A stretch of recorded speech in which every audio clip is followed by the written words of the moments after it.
नमस्कार। मैं विनीता कुठारी आप सभी का बीए तृतीय वर्ष के वस्त्र विज्ञान की क्लास में स्वागत करती हूँ। आज हम वस्त्र निर्माण के अंतर्गत विभिन्न अन्य विधियों जिनसे वस्त्र निर्माण किया जाता है उसका अध्ययन करेंगे। जैसा कि हम जानते हैं कि रेशे ही एक्चुअली वस्त्र निर्माण का मूल आधार होते हैं। इनके प्रयोग के द्वारा हम विभिन्न प्रकार के वस्त्रों को तैयार करते हैं। वस्त्रों को तैयार करने के लिए हमें रेशों की आवश्यकता होती है। तो आइए आज हम देखते हैं कि रेशों के द्वारा जो वस्त्र निर्माण होता है वह कई विधियों से होता है और इसके अंतर्गत प्रमुख रूप से आपके आती हैं बुनाई, दूसरा फेल्टिंग या नमदा बनाना, तीसरा बॉन्डेड या बिना और नॉन वूवन वस्त्र, चौथा आपका आता है ब्रेडिंग और पांचवा लेस। तो इस प्रकार हम देखते हैं कि धागों के द्वारा हम वस्त्रों का विभिन्न प्रकार के वस्त्रों का निर्माण करते हैं। और एक्चुअली जब हम देखते हैं वस्त्र निर्माण होता है तो जो फाइबर की प्रॉपर्टीज होती है वही हमारे यूजुअली वस्त्र की भी प्रॉपर्टीज होती है। जिस विधि से हम वस्त्र बनाते हैं उस विधि के आधार पर ही हमारा वस्त्र का अपीयरेंस, उसकी प्रॉपर्टी और उसका जो एंड यूज है वह डिसाइड होता है। यूजुअली हम देखते हैं कि प्राचीन काल से ही बुनाई की कई विधियां यूज हो रही है। तो आज हम हमारी प्राचीन बुनाई विधि फेल्टिंग के बारे में अध्ययन करेंगे।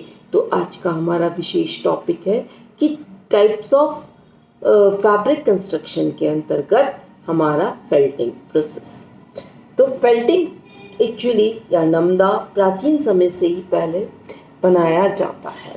इस विधि के अंतर्गत जो छोटे छोटे रेशों को आपस में मिलाकर ताप के द्वारा हीटिंग के माध्यम से इन्हें सेट किया जाता है। दबाव डाला जाता है जिससे कि सारे रेशे आपस में चिपक जाते हैं और जम जाते हैं। तो फेल्ट फैब्रिक्स हम कह सकते हैं कि तैयार होते हैं by uniting loose fibres into a uniform sheet. जो भी आपके फाइबर्स होते हैं उनको ताप और दबाव के माध्यम से सेट किया जाता है जिससे कि एक वो लंबी शीट के रूप में आ जाते हैं। उसे हम एक्चुअली फेल्टिंग कहते हैं। फेल्टिंग के लिए यूजुअली ऊन ही एक ऐसा कह सकते हैं रेशा है जिसमें इस प्रोसेस को यूज किया जाता है। नमदा बनाने के लिए उपयुक्त तापक्रम, सांद्रता एवं दबाव का होना आवश्यक है जिससे ऊनी तंतु के शल्क आपस में खुलकर जुड़ जाते हैं।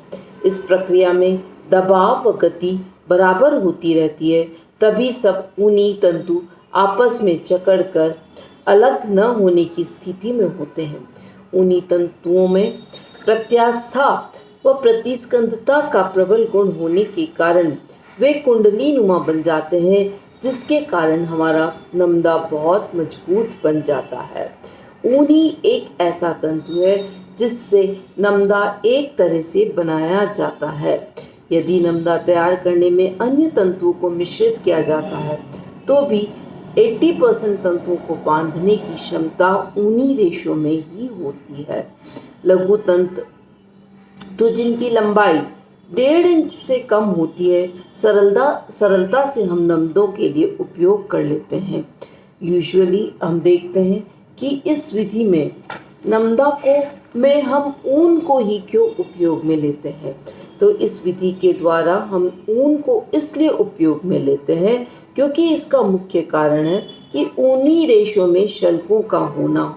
इस कारण उनमें प्रत्यास्था और प्रतिस्कंदता का अनोखा गुण होता है जो कि ऊनी रेशों को उपयुक्त तापक्रम, सांद्रता एवं दबाव के संपर्क में से ये शल्कें या खुल जाती हैं और आपस में जुड़ जाती हैं जो कभी भी अलग होने की स्थिति में नहीं रहती है।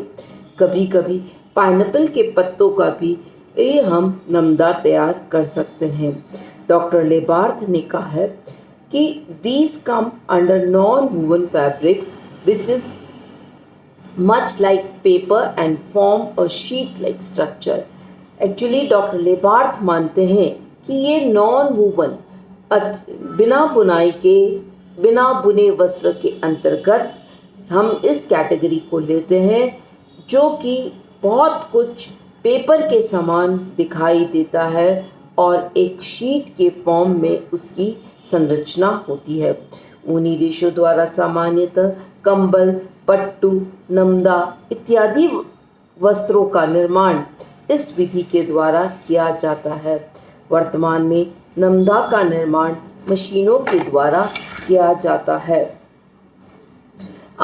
यूजुअली मशीनों के द्वारा ऊन के साथ साथ अन्य लघु तंतुओं को धुनाई प्रक्रिया के पश्चात ताप, नमी, दबाव की स्थिति में रखा जाता है। इस प्रक्रिया को कठोरता हार्डनिंग लाने की विधि माना जाता है। इसके पश्चात फुलिंग प्रक्रिया से मैट के लिए हुए नमदे को अमल की प्रक्रिया कराई जाती है। किनारों पर से समेटकर इसे बीच में डालकर लकड़ी के हथौड़ों से कूदा जाता है। इस प्रक्रिया में करीबन 10 से 12 घंटे का समय लगता है। यह समय नमदे की मोटाई पर निर्भर करता है। साधारणतः नमदे की मोटाई 1 से 3 इंच रखी जाती है। फेल्टिंग तैयार होने के पश्चात कई परिष्कृतियों से गुजरता है। फेल्टिंग या नमदा मोटा, गरम, कोमल तथा लचीला होता है। नमदे का उपयोग टोपी, चप्पल, कालीन व अन्य घरेलू वस्तुओं बनाने में किया जाता है। नमदे में ध्वनि व कंपन अवरोधकता होती है। इसी कारण नमदे का उपयोग हम स्टूडियो की दीवार बनाने के लिए भी करते हैं। वाद्य संगीत, पियानो आदि में भी इनका उपयोग होता है।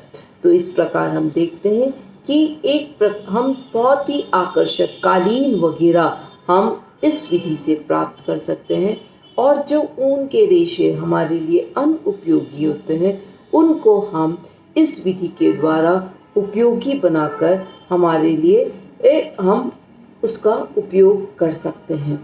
और इस विधि के द्वारा हम कई हमारी घरेलू आवश्यकताओं की पूर्ति कर सकते हैं। बहुत बहुत धन्यवाद।